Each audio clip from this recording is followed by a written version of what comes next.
These guys, I'm reciting the entire history of them. And, like, just, like, one take. Like, I'm not, I might edit stuff, but, like, I'm just gonna do, like, one full recording of this, and I'm doing it off the top of my head. I'm not, like, looking anything up. It's just, I'm gonna stand right here, and recite the history of these guys as best as I can. Alright, so, in 1957, this dude, this, this guy, I think he started a band called the Quarrymen. Then, uh, this dude joined, and also there was some other guy, Stu Sutcliffe or whatever. He died somehow. This man joined, I think, and this man replaced Pete Best. This man, that man. Okay.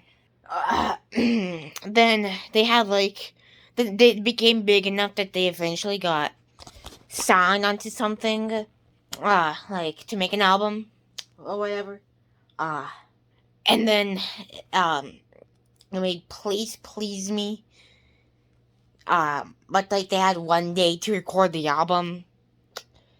And then they became popular, I think. And then they created with the Beatles, and at that point they were already popular. Cause then they made a film, 1964. Oh wait, no, I need to go back. Please Me with the Beatles were released in the same year, 1963. Then the next year, they made a film, A Hard Day's Night, 1964. They, made Beatles for Sale the same year. Then the next year, they released Help, another film. And then they released Rubber Soul, which is one of their best albums. I actually have it on vinyl down there. It's the oldest, Beatles vinyl that I have. And then they started doing drugs, and they released Revolver, and in 1966. And then the next year, apparently I think Paul McCartney thought of Sgt. Pepper's Lonely Hearts Club Band while on a plane or something. And they made that, and then a year later they made I think before Sgt. Pepper, they made Magical Mystery Tour, which is better than Sgt. Revolver, Pepperman, in my opinion. All the tracks are bangers, man. It's like, all you need is love. I don't like that song. And then afterwards, how Magical Mystery Tour ended up being a huge flop. It was the first flop. Then they released Sgt. Pepperman, and then it took like a year and a half to release their double album, the White Album, which I also have on vinyl. Oh yeah, also not only that too, I do have Revolver and Magical Mystery Tour on vinyl. So, and also I'm gonna wait. Let's save that for later. But then that album they didn't release any any singles from that album. Although the session that they used to record that album, some songs that they were recording during those sessions. Oh wait, no, I need to go back to before. So here's some history on the White Album. So the White Album, so they went to some place in India called Rishikesh, and they wrote the majority of the songs there. But Ringo Starr would rather drink tea in England than eat the food that they have there, so he left after 2 weeks. And then I think Paul left like in April, because because of some rumors or something. I don't remember why. But John and George, the two dead Beatles, they decided to stay, and that's why they died. Because they decided to stay a bit longer. If they didn't stay, they wouldn't have died that early. Okay, that was kind of morbid. But anyway, 19 of the songs, that were, they wrote, like, 19 of the songs out of the 30 that were on the White Album. But for some reason, because a lot of people blame Yoko Ono, but I'm pretty sure Yoko Ono actually wasn't the reason. But Yoko Ono started like coming into sessions and stuff, and apparently that caused like a conflict or something. And they started just having a lot of conflict, like when they started recording that album when they got back from Rishikesh, I think. And they released after that they released Yellow Submarine. Oh wait, no, I need to go back a bit. So I'm already like near the end of the history, but I forgot to add this. Rubber Soul was the last album that they toured. There's the last album they toured on. Although they actually, the last time they did a tour was to promote the release of Revolver. They didn't play any of the songs because they really couldn't do that, so they just did Rubber Soul. So 1966 was their last tour for Revolver. And also, John Lennon said something about being more popular than Jesus, and that caused some controversy in America. Apparently it kind of hindered the sales for their last tour in America.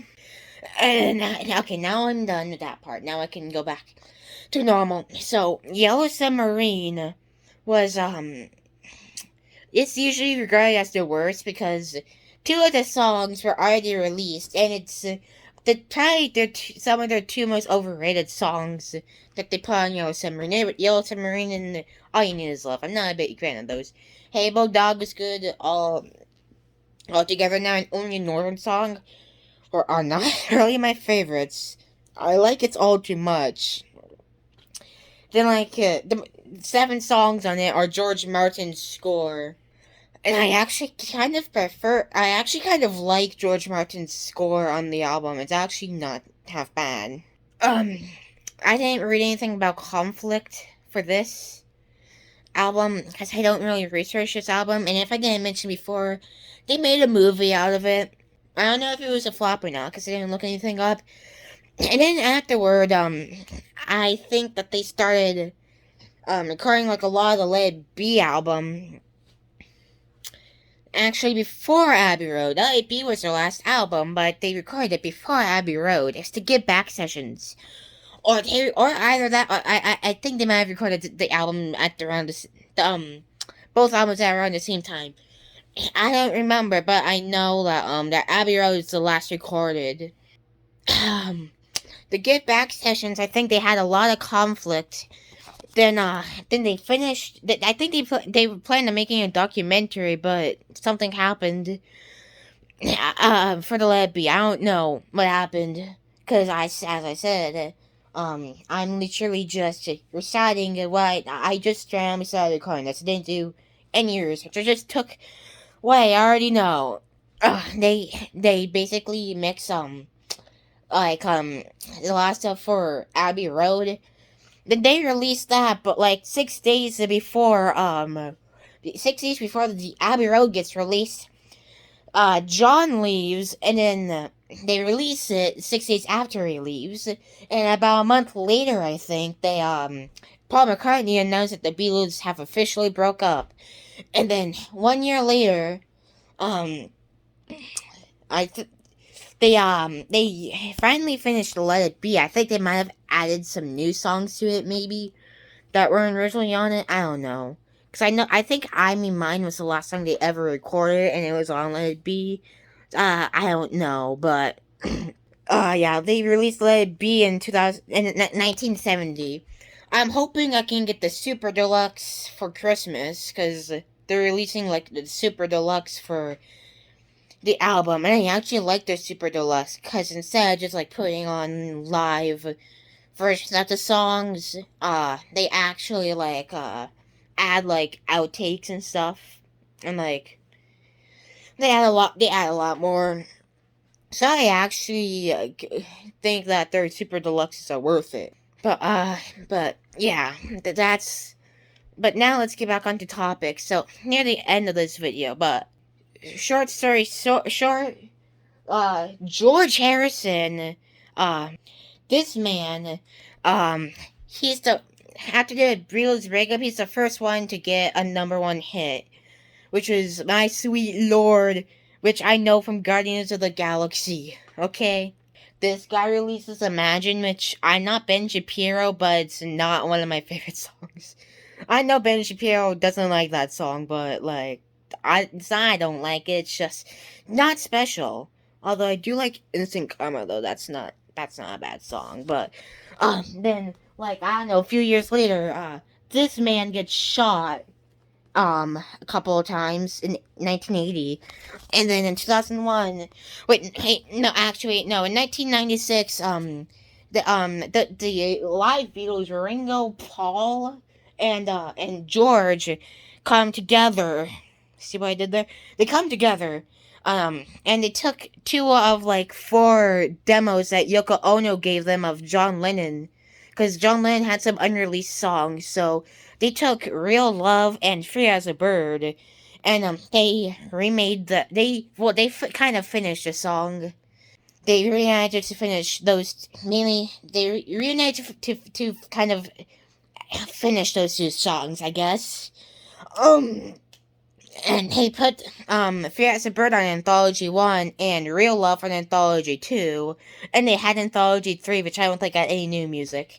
The Anthology albums, like, Anthology 1 was like, when near the Quarrymen to like, their second or third album, or fourth album. Anthology 2 was from like, 65 to maybe Sergeant Pepper's Lonely Hearts Club Band or the album before that. And then Anthology 3 was the like either Sergeant Pepper's to Let It Be or the album afterwards to Let It Be. Um and yeah, and then 5 years later this guy had a bit too many smokes, so he ended up dying from lung cancer. I don't know if it had to do because he was smoking, but a lot of people get lung cancer because they smoke, so I'm just assuming that he smoked. Um, and finally, at the end, right now, Ringo Starr is alive, and so is Paul McCartney. Yeah, the end.